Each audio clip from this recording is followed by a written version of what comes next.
आजची गोष्ट मुला मुलीच्या बघण्याच्या कार्यक्रमची आहे. बघण्याचा कार्यक्रम म्हणजे आठवलं का? अहो कांदे पोहे, बरोबर ना? आठवलं असंच म्हणत असाल तुम्ही सगळे, माहिती आहे मला. विद्या कल्पेशची लहान बहीण. पण आपल्या बहिणीचं लग्न झाल्याशिवाय कल्पेश लग्न करणार नव्हता. आजची ही गोष्ट विद्याची आहे. विद्याच्या लग्नाची जास्त घाई तिच्या आई वडिलांपेक्षा तिच्या आत्याला होती. कारण आत्याला तिच्या मुलीचे लग्न विद्याच्या भावासोबत करायचं होतं. कल्पेश आणि आत्याच्या मुलीचे प्रेम होतं. आत्याची मुलगी काव्या, तिचं लग्नाचं वय झालेलं, पण कल्पेश अडून बसलेला. विद्याचं लग्न झाल्याशिवाय मी नाही लग्न करणार. विद्याच्या लग्ना अगोदर मी लग्न केलं तर घरात 3 बायका म्हणजे महिला मंडळ गटच तयार होईल की, असा तो हसत हसत घरच्यांना बोलत असे. 3 बायका एकत्र राहणं म्हणजे किती ती कटकट होणार. 2 तलवारी एका मेनात नाही राहत. आणि इथे तर 3 बायका एका घरात, या कल्पनेनेच तो नाही नको, माझं लग्न उशिरा झालेलंच बरं म्हणत होता. पण त्याच्या मागून काव्या आणि काव्यासोबत आत्याही कुमच लावत होती, लग्न कर म्हणून. त्यामुळे कल्पेशलाही विद्याच्या लग्नाची घाई लागलेली आता. आई बाबा विद्याच्या लग्नाची घाई करत नाही ते पाहून वैतागलेल्या कल्पेशने विद्याचं लवकरात लवकर लग्न लावण्याची जबाबदारी स्वतः स्वीकारली होती. त्याने विवाह संस्थेत विद्याचं नाव नोंदवलं. मग काय, दर रविवारी न चुकता एक स्थळ यायचं घरी. विद्या, तुला आवडलं तरच होकार दे बरं का, काहीच जबरदस्ती नाही. उगाचच दबावात येऊन लग्नाची घाई करू नकोस बाबा, म्हणायचे विद्याला. बाबांचा जीव होता लेकीवर. तिचं पुढे चांगलं व्हावं ही त्यांची इच्छा होती आणि तिच्या भविष्याची काळजी देखील.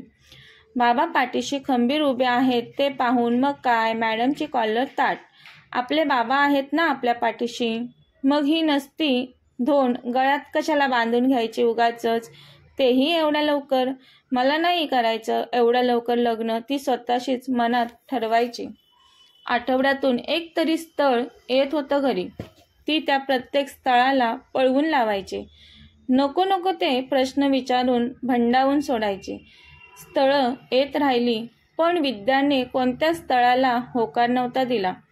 समोरून होकार आला तरी ती काहीतरी कारण काढून त्या मुलाला नकार कळवायची.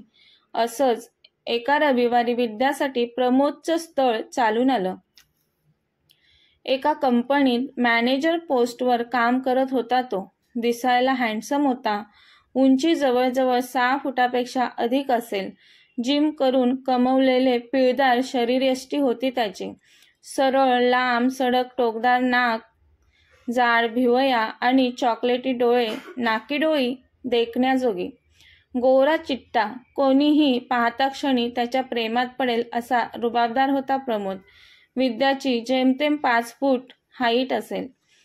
गहूवर्णीय रंग पण रेखीव चेहरा, कोरलेल्या मूर्तीसारखी खूपच सुंदर होती विद्या. एम.एड. करून टीचिंग फील्डमध्ये कार्यरत होती. आतापर्यंत खूप स्थळांना तिने नकार दिलेला.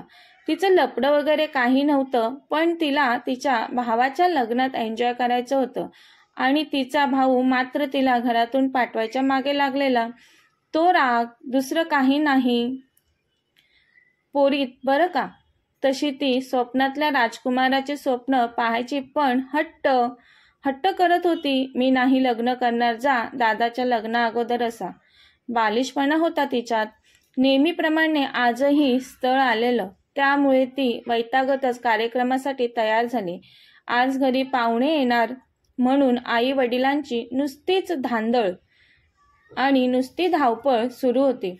का तर मुलीला पाहायला मुलगा येणार होता. आतापर्यंत आलेल्या स्थळापैकी प्रमोदचं स्थळ विद्याला नक्कीच आवडेल आणि लेकीला शोभेल असं वाटत होतं त्यांना. विद्याने भरपूर मुलं पाहिलेली आणि सर्वांना नकार देऊन मोकळीही झालेली. पण प्रमोदचं तसं नव्हतं. प्रमोद आज पहिलीच मुलगी पाहणार होता त्याच्या आयुष्यातील, त्याची जोडीदार म्हणून. त्यामुळे तिच्यापेक्षा खूपच अधिक उत्सुकता होती त्याला तिला भेटण्याची. दारावरची बेल वाजली तशी आई पुटपुटली, पाहुणे आले वाटतं. विद्या वरच्या खोलीत तयार होत होती. बेलचा आवाज ऐकून तिच्या काळजात धस्स झालं. वरवर कितीही स्वतःला कठोर दाखवत असली तरी मनात होतीच थोडीफार भीती. बाबांनी दरवाजा उघडला. आदराने या या म्हणत पाहुण्यांचं स्वागत केलं. नुसतीच धांदळ उडालेली विद्याच्या आईबाबांची पाहुण्यांना पाहून. विद्यावरच्या खोलीत तयार होत असली तरी दारावरच्या बेलच्या आवाजाने तीही बावरून गेली होती. आता प्रमोदसोबत त्याचे आईबाबा आणि त्याचा लहान भाऊ आला होता. विद्याला तिची मैत्रीण तयार करत होती. पाहुणे आल्याचे कळताच तिची मैत्रीण अणूला विद्याने खाली काय चालू आहे ते वरून वाकून बघायला सांगितलं. जशी आपली आज्ञा बोलत अणू खाली हळूच वाकून पाहू लागली. आईला कसला भारी आहे यार मुलगा. पहिला तिला एकच मुलगा दिसला. नंतर त्याच्या बाजूला बसलेल्या मुलाला तिने थोडं पुढे होऊन पाहिलं. अरे यार, दोन्ही मुलं कसली भारी हँडसम आहेत. पण त्यातला हिला बघायला आलेला नक्की कोण? डोकं खाजवत अणू हळूहळू स्वतःशीच बोलत होती. विद्याचा जीव वर खाली होत होता. ए एरपट, सांग ना काय चालू आहे खाली. विद्या तिला मागून खुणावत बोलत होती. थांब ग, अजून काही नाही कळलं. अणू बोलते तिला. प्रमोदचे बाबा सर्वांची विद्याच्या घरच्यांना ओळख करून देत होते. अणूने छोट्याशा मेंदूत साठवलं आणि विद्याला सांगू लागली, चॉकलेटी कलरचा शर्ट घातलेला मुलगा आहे तो प्रवीण, तुला पाहायला आलेल्या प्रमोदचा छोटा भाऊ. म्हणजे मला पाहायला आलेल्या मुलाचं नाव प्रमोद आहे तर? विद्या भाव खात म्हणाली. तिला वाटलं नेहमीप्रमाणे यालाही मी पळवून लावेल. ए सांग ना, त्या प्रमोदने कोणत्या कलरचा शर्ट घातलाय? अणू तिला सांगणारच होती, पण तिच्या चेहऱ्यावरची उत्सुकता पाहून अणू थांबली सांगायची तिला आणि म्हणाली, ते तू खाली गेल्यावर पाहशीलच. विद्या म्हणाली, ए पोरी, सांग ना पटकन. पोरी बोलू नको तू मला. किती वेळा सांगितलंय ग तुला पोरी बोलायचं नाही मला. बरं बाबा, ओके प्लीज, म्हणून रिक्वेस्ट करत होती अणूला विद्या. आता अणूने तिला सांगितलं नाही. तिची उत्सुकता तशीच ताणून राहू दिली कायम. विद्या मनातून थोडी खट्टू झाली. मुद्दामच अणूला म्हणू लागली, नाही सांगितलंस तर मला काय फरक पडतोय. तसे मला कुठे लग्न करायचं आहे त्या प्रमोदशी. बघ कसा त्याला पळवून लावते ते. अणू बोलते, बघू तू किती त्याला पळवून लावतेस ते. आणि तुला काहीच फरक पडत नाही की पडतोय ते कळेलच मला. त्याला पाहून प्रेमात पडशील तू त्याच्या. अगं किती भारी दिसतोय तो. तुझ्यापेक्षा गोरा आहे आणि हँडसमही. विद्या हसतच आनंदाने बोलते, ए खरंच? नक्की सांगा, उल्लू बनवू नकोस मला. खरं बोलते का तू? हो ग, खूप हँडसम आहे तो. अणू बोलते, तो तुलाच पसंत करतोय का ते बघ. तशी विद्या नाराज होते. चेहरा पाडत, हो का, एवढा हँडसम आहे, मला नाही पसंत करणार का तो? अगं वेडाबाई, मस्करी केली मी तुझी. अणू तिचे गाल ओढत बोलते. अगं असू देत ना, तो तुझ्यापेक्षा गोरा असला तरी तू किती सुंदर आहेस. पाहता क्षणी त्याला आवडशील तू. तुला बघ मी कसं छान तयार केलंय. ये आरशात बघ स्वतःला, नंतर चेहरा पाड. एवढा सुंदर चेहरा आणि तोंड पाडून बसू नकोस उगाचच. मुलांनी पाहण्या अगोदरच ये चेहऱ्यावर नीट हसू ठेव. तुला पाहिल्या त्याची विकेट गेली पाहिजे. विद्या आरशात पाहून स्वतःवर स्माईल करते. तिने पिंक कलरची साडी नेसलेली, त्यावर मॅचिंग ब्लाऊज, कानात झुमके साडीला मॅच होतील असे आणि गळ्यात नाजूक चेन, साडीवर मॅचिंग बांगड्या, एका हातात घड्याळ घातलेलं, कपाळावर एक छोटीशी नाजूक टिकली बरोबर 2 भिवयांच्या मध्यभागी लावलेली, केस सिंपल क्लचर लावून मोकळे सोडलेले, डोळ्यांना हलकंसं लायनर आणि काजळ लावलेलं, ओठांवर फिकट गुलाबी कलरची लिपस्टिक लावलेली. जास्त भडक मेकअप नव्हता केला, अगदी थोडासा केलेला, पण त्यातही ती कमालीची सुंदर उठावदार दिसत होती. आपल्याला पाहायला आलेला मुलगा दिसायला कसा असेल? नाही म्हटलं तरी थोडी उत्सुकता होती मनातून तिला. त्यात अणूने सांगितलेलं खूपच भारी आहे मुलगा म्हणून आता तिची उत्सुकता वाढलेली. पण मॅडमच्या चेहऱ्यावर अजिबात तसं काही दिसू देत नव्हता. मॅडम चेहरा अगदी निर्विकार. सर्वच पाहुणे हॉलमध्ये बसलेले. विद्याचे आई बाबा भाऊ पाहुण्यांसोबत बोलत तिथेच होते. काही वेळांनी कल्पेश उठतो आणि विद्याला आवाज देतो. दादाचा आवाज ऐकून प्रमोदच्या विचारात हरवलेली विद्या चमकली. इतक्यात बाहेरून पुन्हा आवाज आला, मुलीला येऊ द्या लवकर बाहेर. प्रमोदच्या वडिलांचा असावा. विद्या तयार होती, खाली येणारच होती, पण आता तिच्या अंगाला कापरं भरलं. अगं काही नाही होत, घाबरू नकोस, अनु तिला धीर देत म्हणाली. तुला एक्सपिरियन्स आहे का? विद्या थोडं रागात अनुला म्हणाली. मला नाही, पण तुझ्यासोबत असतेच की मी नेहमी. नेहमीपेक्षा आज घाबरत आहेस तू. काय झालं विद्या? काही नाही ग, तू म्हटलीस ना तो हँडसम आहे म्हणून थोडं. तू त्याच्यापेक्षा कमी नाहीस, अनु म्हटली तिला. चल जास्त विचार नको करूस. अनु विद्या दोघीजणी किचनमध्ये आल्या. विद्याच्या आईने अगोदरच सजवून ठेवलेला पोह्यांचा ट्रे विद्याने घेतला आणि ती हॉलमध्ये सगळ्यांसमोर आली. मनात धडधड वाढत चाललेली. इतका वेळ तिची वाट पाहणाऱ्या प्रमोदची नजर ती येताच तिच्यावर खिळली. पिंक कलरच्या साडीत गोऱ्या विद्याचं रूप चांगलंच खुलून आलं होतं. तिला पाहता क्षणीच प्रमोदच्या मनात भरली ती. त्याच्या चेहऱ्यावर स्मित पसरलं. त्याला एकटक तिच्याकडे पाहताना पाहून त्याच्या भावाने त्याला खुणावलं. तसा तो भानावर आला आणि हळूच गालातल्या गालात हसला. सर्वांनाच कळलं प्रमोदला विद्या पसंत आहे ते. तिने सर्वांना पोहे दिले. समोर ठेवलेल्या खुर्चीत तिच्या आईने तिला बसायला सांगितलं. त्यानंतर तिच्या होणाऱ्या सासू सासऱ्यांनी तिला काही प्रश्न विचारले. तिने सर्व प्रश्नांची उत्तरे यावेळेस कोणतेही आढेवेढे न घेता सरळ दिली. प्रश्नांची उत्तरं देताना खाली मान घालून बोलत होती ती, पण त्यातूनच हळूच थोडी मान वर करून ती प्रमोदला मधूनच पाहत होती. त्याची तिच्यावरची नजरच हटत नव्हती. तिला पाहिला प्रमोद तिच्यावर फिदा झालेला. आता तर तिचा मधुर आवाज ऐकून त्याच्या कानावरून मोरपंख फिरवल्याचं फील होत होतं त्याला. सर्वांच्या असण्याचा त्याला काही क्षण विसर पडलेला आणि तो भान हरपून तिच्याकडेच एकटक पाहत होता. त्याच्या असं एकटक पाहण्याने विद्या लाजत होती. त्याच्या नजरेने शारत होती ती. अनुने सांगितलेलं चॉकलेटी कलरचा शर्ट घातलाय तो तुला पाहायला आलेल्या मुलाचा भाऊ आहे म्हणून. त्यामुळे तिला कळलेलं तिच्याकडे पापणी न लावता पाहणारा आणि व्हाईट शर्ट घातलेला मुलगा तिला पाहायला आलाय ते. तिच्या भावांनीही तिला सांगितलं बोलताना मध्येच, विद्या हे प्रमोद आहेत.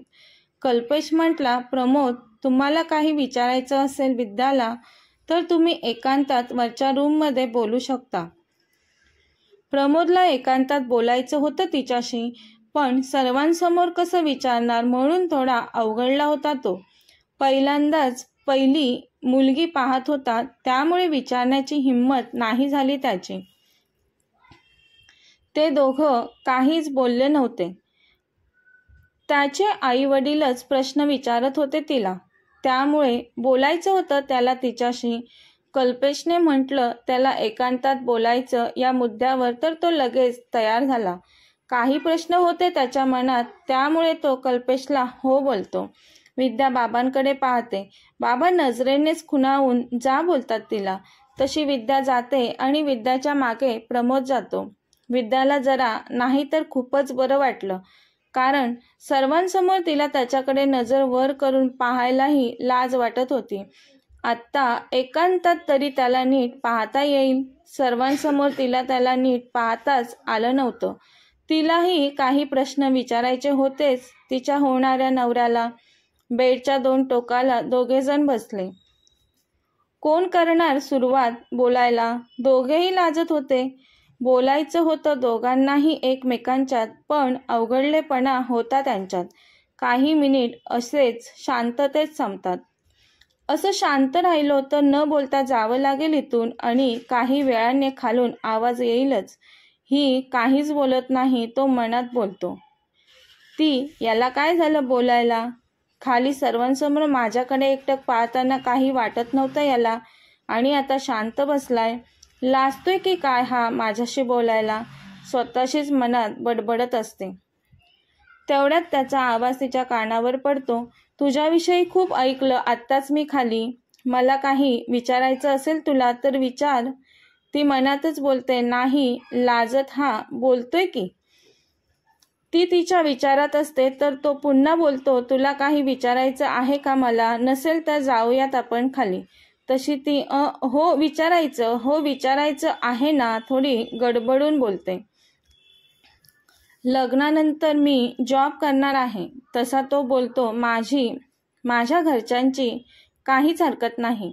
माझ्या आईवडिलांना मला वाटेल तेव्हा मी भेटू शकते ना. तो हो बोलतो. जसे माझे आईवडील तसेच तुझेही आईवडील आहेत. तुला वाटेल तेव्हा तू तुझ्या आईवडिलांना आणि भावाला भेटू शकतेस. तुम्हाला व्यसन आहे का? तो नाही बोलतो. आणखी एक शेवटचं, तुम्हाला स्वयंपाक करता येतो का? तो न संकोचता हो येतो बोलतो. तशी ती मोठे डोळे करून काय मोठ्याने बोलते. आश्चर्य वाटलं का तुला? तो विचारतो तिला.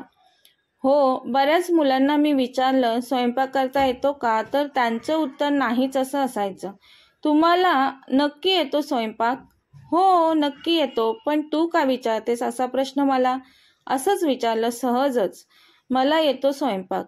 मी कितीही लोकांचा स्वयंपाक एकटी करू शकते, तोही उत्तम. ती स्वतःचंच कौतुक करत होती त्याच्यापुढे. तो तिच्या चेहऱ्यावरचे एक्सप्रेशन टिपत होता. आवडली होती ती त्याला, मनात भरलेली ती त्याच्या, त्यामुळे क्यूट वाटत होती ती त्याला आणि तशी होतीही ती. अहो ऐकताय ना? त्याला स्वतःकडे एकटक पाहताना पाहून तीच त्याला आवाज देते. तसा तो म्हणतो, काय म्हणालीस? तुम्ही ऐकताय ना असं म्हणाली मी. नाही, त्या अगोदर काय म्हणालीस तू? ती न समजून, कुठे काय? काहीच नाही. नाही म्हणालीस तू काहीतरी, ती आठवत आता लाजत खाली पाहत हळूच, ते मी अहो म्हटलं तुम्हाला. लाजेची लाली चांगलीच चढलेली तिच्या चेहऱ्यावर, त्यामुळे गाल गुलाबी गुलाबी झालेले नुसते. तिला तसं पाहायला त्याला खूप मजा येत होती. ती लाजत होती, पाहत नव्हती आता त्याच्याकडे नजर वर करून. म्हणून तो बोलतो, तुम्हाला स्वयंपाक येतो का? असं का विचारलंस तू मला? मला रोज स्वयंपाक करायला लावणार आहेस की काय तू लग्नानंतर? तशी ती त्याच्याकडे पाहत, अहो नाही हो, आपण दोघे जॉब करणार, मी घरी नसणार. केव्हा तरी अशी वेळ येईल ना, मी जॉबवर असेल आणि तुम्ही घरी असाल, त्यावेळेस तुम्हाला उपाशी राहायला नको म्हणून म्हटलं. तो लगेच बोलतो, आई आहे की? हो आई आहेतच, पण वेळ प्रसंगी तुम्हाला जेवण करता यावं असं मला वाटतं. तो बोलतो, वेळ प्रसंगी कशाला? तू सांग तुला कोणती डिश आवडेल, मी बनवून देत जाईल लगेच तुला. तशी ती त्याच्याकडे पाहून हसते. ती बोलते, आवडेल मला कधीतरी तुमच्या हातची एखादी रेसिपी खायला. तो बोलतो, हो नक्कीच, तुझ्यासाठी करेल मी. आणि तिच्याकडे पाहून गोड स्माईल देतो. ती लाजते थोडी. आता काय बोलायचं ते सुचत नसतं तिला आणि त्यालाही. तिच्या बोलण्यावरून त्याला कळतं मी हिला आवडलोय ते. त्यामुळे तो खूपच खुश होतो मनातून. पाहुणे येऊन बराच वेळ झालेला. त्याच्या घरच्यांनी गप्पा आवरत्या घेतलेल्या आता. कल्पेशने खालून आवाज दिला, विद्या झालं का बोलून? तशी ती गडबडून उभी राहिली. हो दादा झालं बोलली ती. तो तिच्याकडे पाहत होता पण काही नाही बोलला तिला. किती गडबडली, गोंधळली ही. साधा आवाज तर दिला हिच्या भावांनी, तरीही तो मनातच बोलला. तो तिच्या पाठोपाठ उठला. तशी ती बोलली, अहो तुम्ही काहीच नाही विचारलं मला. तो तिच्याकडे पाहून हसला आणि खाली आला. त्याच्या बाबांना सांगितलं त्यांनी त्याला मुलगी पसंत आहे ते. त्याचे बाबा म्हटले, आमच्या मुलाला मुलगी पसंत आहे, तुम्ही वेळ घेऊन नंतर आम्हाला कळवलं तरी चालेल. विद्याचे बाबा म्हटले, नंतर कशाला, आत्ताच विचारतो मी विद्याला. ते आवाज देतात विद्याला, विद्या, ए बाळा खाली ये. ती खाली आल्यावर बाबा बोलतात, प्रमोदराव आवडले का विद्या तुला? बाबांनी सर्वांसमोरच विचारलं तिला, त्यामुळे ती लाजतच खाली मान हलवून होकार देते. तसं सर्वजण आनंदाने मोठ्याने हसतात. ती लाजून पुन्हा जिना चढून वर जाते. तिला तसं पाहून त्याच्या चेहऱ्यावर आपोआप हसू येतं. पाहुण्यांना सोडण्यासाठी कल्पेश रिक्षा स्टँडपर्यंत जातो. ती वरच्या रूमच्या गॅलरीतून सर्वांना पाहत असते. कल्पेश सोबत प्रमोद बोलत होता आणि त्याचे आई वडील त्याच्यापुढे चालत होते. तेवढ्यात त्याने वर पाहिलं. ती त्याच्याकडे वरून पाहत होती. त्यांची नजरानजर झाली. त्याने तिला गोड स्माईल दिली. तिनेही त्याला स्माईल दिली, पण ती लगेच आत रूममध्ये पळाली. हाताची घडी करून तिच्यासमोर अनु उभी होती. मॅडम, काय किती लाजताय? अनु बोलते विद्याला. त्यांना व्यवस्थित बाय तरी कर. लगेच आत काय आहे तुझं? अनु विद्याचा हात पकडते आणि ती तिला पुन्हा गॅलरीत घेऊन येते. कल्पेश प्रमोद आणि प्रमोदच्या आई वडिलांसाठी रिक्षावाल्याला बोलवायला गेलेला. प्रमोद सतत वरती विद्याच्या रूमकडे पाहत होता. तो मनातच, अरे यार, ही मुलगी लगेच आत गेली. तेवढ्यात त्याला विद्या परत गॅलरीत आलेली दिसली आणि त्याच्या चेहऱ्यावर भली मोठी स्माईल आली. विद्यालाही त्याच्याकडे पाहावंसं वाटत होतं, पण लाज, भीती, आनंद संमिश्र भावनांनी बावरलेली ती थोडंच त्याच्याकडे पाहून खाली पाहत होती. अगं, जाईल तो, बाय तरी कर नीट त्याला, अनु बोलली विद्याला. प्रमोद तिला हाताने बाय करत होता ते पाहून विद्याही प्रमोदला लाजत हळूच बाय करते. प्रमोद रिक्षात बसून जातोपर्यंत आता विद्या गॅलरीत उभी राहून त्याच्याकडे पाहत होती. असा विद्या आणि प्रमोदचा कांदेपोहे कार्यक्रम पार पडला. तुम्हाला कसा वाटला नक्की कमेंट करून कळवा. अशाच नवनवीन कथा ऐकण्यासाठी चॅनलला सबस्क्राईब करा. कथा आवडल्यास लाईक, शेअर आणि कमेंट करायला विसरू नका. धन्यवाद.